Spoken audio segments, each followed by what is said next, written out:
I was not nervous. I was a little bit angry, actually. They are addressing a problem that does not exist. Their idea that children are getting irreversible surgeries and doing horrible things to their body at young ages, it just doesn't happen.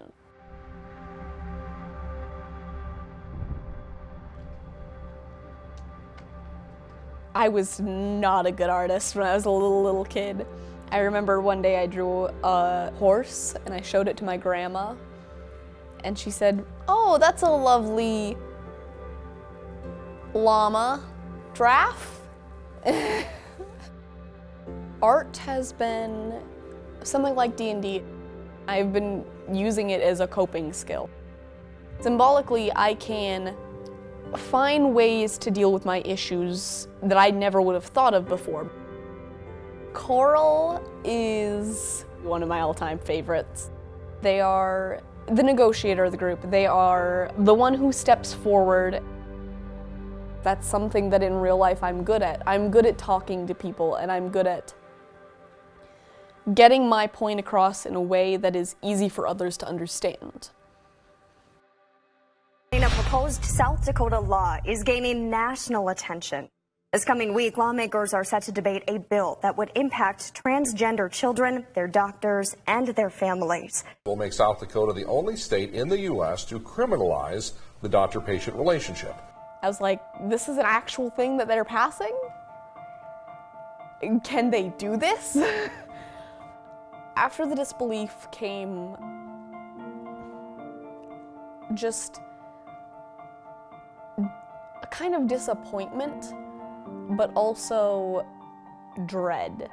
I was like, I'm not letting this happen. I'm not going to stand by while they do this to my community.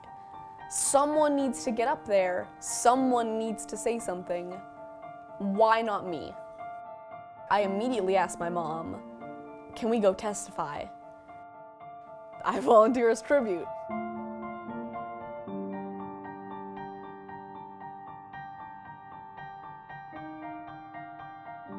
Kids like me deserve the opportunity to consult with our doctors, our parents, and our physicians to make the decisions that are right for us.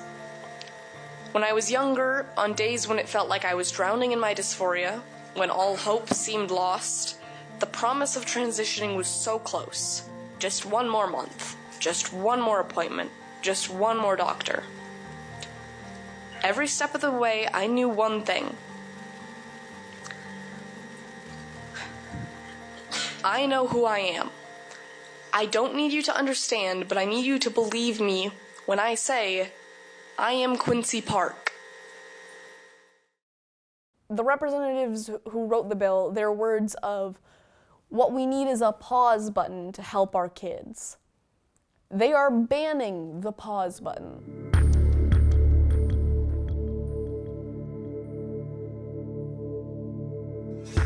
They made it sound like this easy process, like you would just walk into a drugstore and get a flu shot. It took months for us to even get the prescription. If I had had second guesses, that would have come up long before. And sometimes you need medication to not want to kill yourself. The message that they are pushing on our young people, I'll be frank, is hate. It is not support. It is not safety.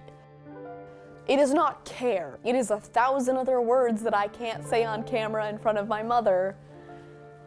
It's horrible. I know that I can keep someone else who is more vulnerable and in a worse position than I am. I can keep them from having to stand up. I can keep them safe because I'm already safe. Friendship is powerful, and there's power in words, which is something that really has stuck with me. Trans rights now! Trans rights now! I am basically the old South Dakota stereotype. I try my best to be compassionate. I try my best to be kind. I talk to my neighbors. I stand up for my neighbors. I stand up for my community. We need people to stand up. We need people to fight. So I will do it.